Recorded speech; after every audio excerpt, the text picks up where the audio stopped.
నందమూరి తారక రామారావు ఆంధ్ర రాష్ట్ర రాజకీయాల్లో ఒక ప్రభంజనం. తెలుగుదేశం పార్టీ ఏర్పాటు చేసి 9 నెలల్లోనే అధికారం చేపట్టి చరిత్ర సృష్టించారు ఎన్టీఆర్.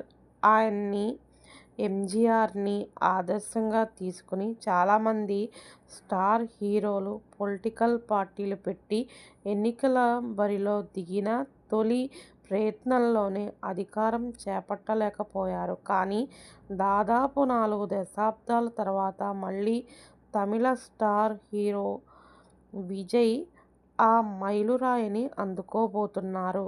ఆయన టీవీకే పార్టీ పెట్టి 2 ఏళ్లయింది. తొలిసారిగా అసెంబ్లీ ఎన్నికల్లో ఎలాంటి పొత్తు లేకుండా అన్ని స్థానాల్లో పోటీకి దిగారు. డీఎంకే, అన్నాడీఎంకే పార్టీలను పక్కకు నెట్టి మ్యాజిక్ ఫిగర్ 118కి చేరువలో ఉన్నారు. ఒకవేళ విజయ్ అధికారం చేపడితే ఎన్టీఆర్ తర్వాత మళ్లీ ఒకే ఒక్కడు ఈయనే అవుతారు. చిరంజీవి, విజయకాంత్, కమల్హాసన్ మొదటి ప్రయత్నంలో ప్రభావం చూపినా అధికారం అందుకోలేకపోయారు.